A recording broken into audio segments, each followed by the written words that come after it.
इस बार होलिका दहन का पर्व एक खास खगोलीय संयोग के साथ आ रहा है। 3 मार्च को जहां एक और बुराई पर अच्छाई की जीत का प्रतीक होलिका दहन होगा, तो वहीं उसी दिन साल का पहला चंद्र ग्रहण भी लगने जा रहा है।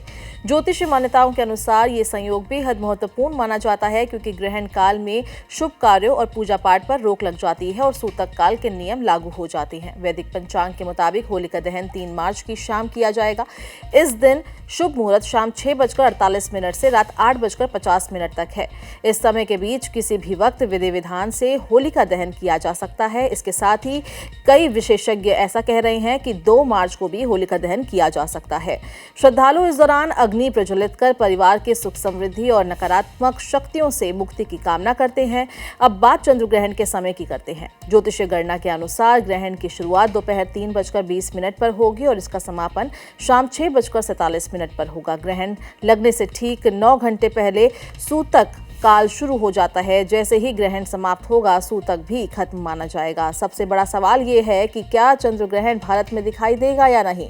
तो ज्योतिषीय गणनाओं के अनुसार ये ग्रहण भारत में दृश्यमान रहेगा और यही कारण है कि इसका सूतक काल भी मान्य होगा और धार्मिक नियमों का पालन करना भी आवश्यक माना जाएगा। धार्मिक मान्यताओं के अनुसार सूतक काल शुरू होने से पहले भोजन और पानी में तुलसी के पत्ते डाल देने चाहिए। ऐसा करने से भोजन पर ग्रहण का नकारात्मक प्रभाव नहीं पड़ता। ग्रहण के दौरान मंदिरों के कपाट बंद कर दिए जाते हैं और भगवान की मूर्तियों को स्पर्श भी नहीं किया जाता। इस समय पूजा पाठ की जगह मंत्र जाप और ध्यान करना अधिक शुभ माना जाता है। ग्रहण समाप्त होने के बाद घर की साफ सफाई करने का विशेष महत्व बताया गया है। इसके बाद गंगाजल का छिड़काव कर वातावरण को शुद्ध किया जाता है। फिर घी का दीपक जलाकर भगवान की पूजा की जाती है।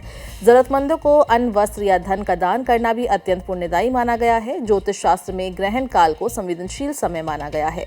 मान्यता है कि इस दौरान नियमों की अनदेखी करने से मानसिक और शारीरिक परेशानियां बढ़ सकती है। वहीं जो लोग श्रद्धा और विधि से इन नियमों का पालन करते हैं, उन्हें सकारात्मक फल की प्राप्ति होती है। इस बार होलिका दहन और चंद्र ग्रहण का यह दुर्लभ संयोग लोगों के लिए आस्था और सावधानी दोनों का संदेश लेकर आया है। एक और उत्सव का माहौल होगा, तो दूसरी ओर ग्रहण के नियमों का पालन भी जरूरी है। इसलिए समय और परंपराओं को ध्यान में रखते हुए इस पर्व को मनाना बेहतर माना गया है।